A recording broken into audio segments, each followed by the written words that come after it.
Jadi kalau kita bicara tentang gangguan seksual, sebenarnya yang penting adalah komunikasi antar partner. Jadi definisi untuk ejakulasi dini itu secara umum adalah terjadinya ejakulasi sebelum waktu yang diharapkan.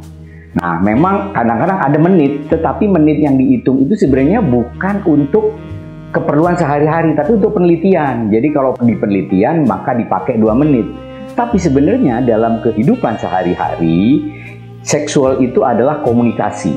Jadi komunikasi antara suami dengan istri, di mana pasangan itu bisa memberikan kepuasan dari 2 sisi. Kenapa saya bilang begitu? Bisa saja intromisinya itu baru 1 menit, tetapi istrinya juga bisa orgasme. Kenapa? Pengertian bagaimana hubungan seksual yang baik dimengerti oleh kedua pihak itu. Yang sering datang ke kita, orang ngeluh, suami datang sendirian dengan ejakulasi dini, karena istrinya nggak bisa kerjasama. Atau belum apa-apa istrinya udah ogah. Dia bilang nanti, ntar juga gagal lagi. Oh, itu pressure yang sangat berat. Dan kita tahu bahwa ejakulasi dini itu faktornya adalah memang faktor psikologis. Jadi sekali orang ngerasa ejakulasi dini, baik istrinya atau suaminya, maka segeralah dia datang ke dokter dalam bentuk pasangan. Jangan datang sendiri. Karena apa? Kadang-kadang hanya dibenerin komunikasi seksualnya, bagaimana seharusnya mereka berhubungan seksual yang sehat dan baik, beres masalahnya. Gitu.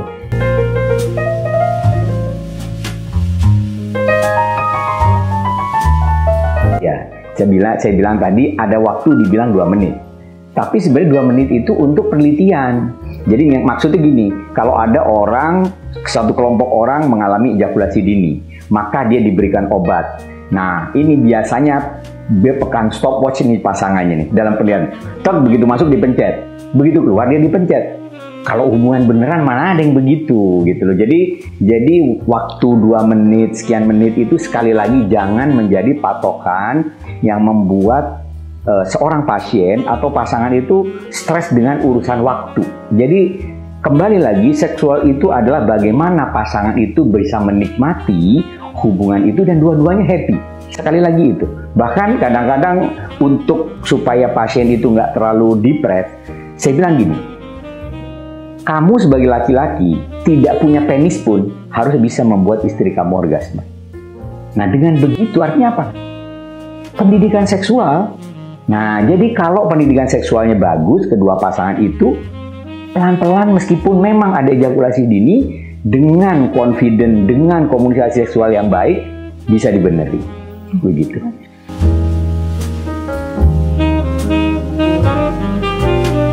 Itu memang satu kekhawatiran yang paling sering kita temukan dari anak-anak remaja. Jadi pada waktu dia remaja sering masturbasi, begitu dia menikah dia depres. Waduh, nanti katanya begini, katanya begitu. Ingat bahwa proses ereksi atau seksual itu sangat dipengaruhi oleh psikologis. Jadi kekhawatiran adanya faktor-faktor apapun, salah satunya itu sering masturbasi, bisa menyebabkan berbagai macam. Pada kenyataannya sama sekali tidak. Ya, jadi bahwa ada pasien yang kemudian mengalami ejakulasi dini karena dia pikir karena itu, ya kita didik bahwa secara keilmuan dan proses lain sebagainya tidak berhubungan langsung. Tetapi kemudian dia menjadi depres, ya bisa.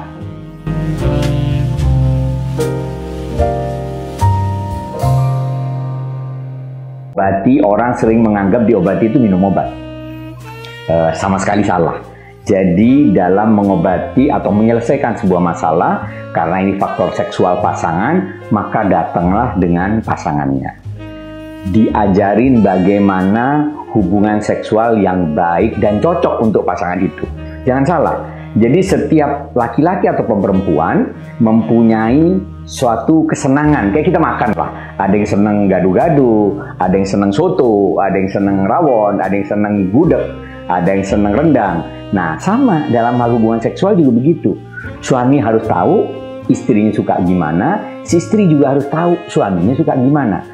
Kalau ejakulasi dini, memang kuncinya adalah bagaimana pasangan itu, pertama suaminya dulu.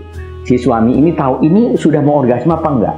Cara yang pertama bisa seperti tadi. Jadi confident dulu bikin istrinya orgasme. Caranya gimana? Ya tadi istrinya dirangsang, mendekati istri orgasme atau istrinya orgasme baru intromisi, masuk. Nggak perlu semenit juga istrinya orgasme kok. Nah dengan begitu istrinya happy, suami juga jadi pede.